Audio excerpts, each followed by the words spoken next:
Hello friends, అందరూ ఎలా ఉన్నారు? నేనైతే చాలా బాగున్నాను. పుచ్చకాయల సీజన్ అయితే వచ్చేసింది. మేమైతే పుచ్చకాయ అయితే కొన్నాము. ఈ పుచ్చకాయని చూస్తుంటే నాకు కాలేజ్ డేస్లో జరిగిన ఒక ఇన్సిడెంట్ అయితే గుర్తొస్తుంది. అది మీతో షేర్ చేసుకోవాలనుకుంటున్నాను. అదేంటంటే, మేము కాలేజ్ నుండి హాస్టల్కి వెళ్తున్నప్పుడు మా ఫ్రెండ్ చాందిని అనమాట, అది నేను వెళ్తున్నాము. కాలేజ్ ఎదురుగా పుచ్చకాయలది బండ ఒకటి పెట్టారు. అది ఒక పుచ్చకాయ ఇచ్చి 100 రూపీస్ చెప్పారు. మేమైతే షాక్ అయ్యాము.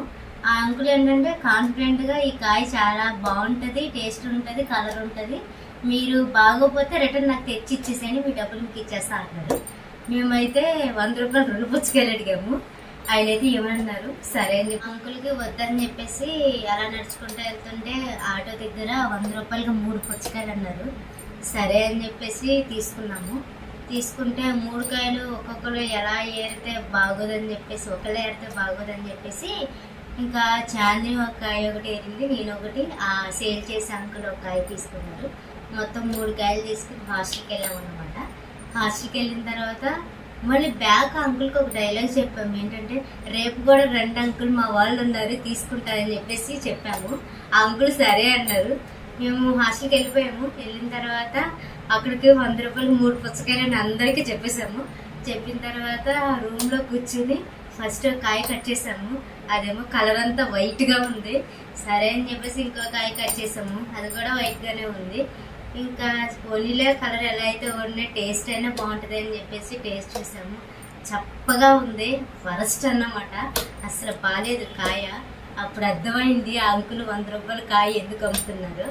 నా లైఫ్లో అయితే ఇలాంటి ఇన్సిడెంట్ జరిగింది. మీ లైఫ్లో కూడా ఇలాంటి ఇన్సిడెంట్ జరిగితే కామెంట్ సెక్షన్లో కామెంట్ చేసేయండి. ఇప్పుడైతే ఈ పుచ్చకాయని మా వారు కొన్నారు, 80 రూపీస్ అన్నమాట. మా ఆయనే తీసుకున్నారు, ఆ కాయని కూడా చూస్ చేసుకుని తీసుకున్నారు. చూద్దాం ఇప్పుడు ఈ కాయ ఎలా ఉంటుందో.